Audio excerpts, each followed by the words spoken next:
Shalom Bapak Ibu, saudara-saudari yang kasih Tuhan kita Yesus Kristus. Renungan firman Tuhan pada pagi hari ini terambil dalam 1 Tesalonika pasal 3 ayat yang ke-12 yang tertulis demikian. Dan kiranya Tuhan menjadikan kamu bertambah-tambah dan berkelimpahan dalam kasih seorang terhadap yang lain dan terhadap semua orang, sama seperti kami juga mengasihi kamu. Tema renungan kita bertumbuh dalam kasih. Dalam nas firman Tuhan hari ini, Paulus menuliskan suratnya kepada jemaat di Tesalonika, betapa besar kerinduan yang ia miliki supaya mereka terus memiliki hidup yang bertumbuh dalam kasih.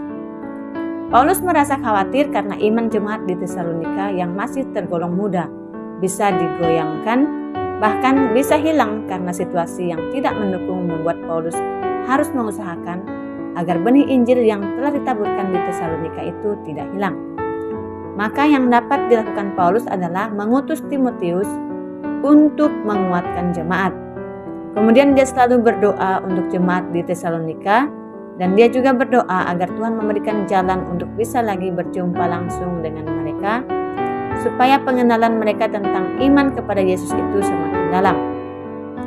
Paulus bersyukur karena kabar baik yang dibawa oleh Timotius sangat menggembirakan hatinya, yaitu kabar sukacita yang menyatakan bahwa iman jemaat yang ada di Tesalonika tetap teguh berdiri dalam Tuhan.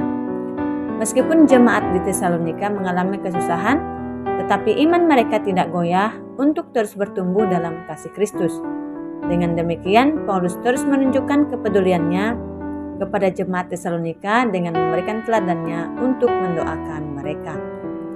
Apa isi doa Paulus agar jemaat di Tesalonika bertumbuh dalam kasih Kristus?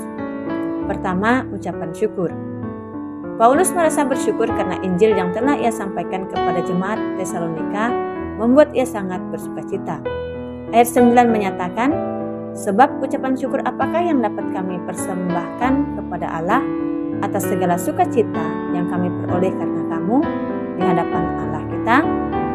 Dalam doanya tentu saja Paulus mengungkapkan rasa syukurnya kepada Allah karena iman jemaat yang terus bertumbuh dalam kasih Kristus. Kedua, pertumbuhan iman. Ayat 10 menyatakan, siang malam kami berdoa sungguh-sungguh supaya kita bertemu muka dengan muka dan menambahkan apa yang masih kurang pada imanmu. Paulus menunjukkan ketulusannya dalam mendoakan jemaat di Tesalonika sehingga ia berdoa dengan sungguh-sungguh dan teratur, yaitu siang dan malam.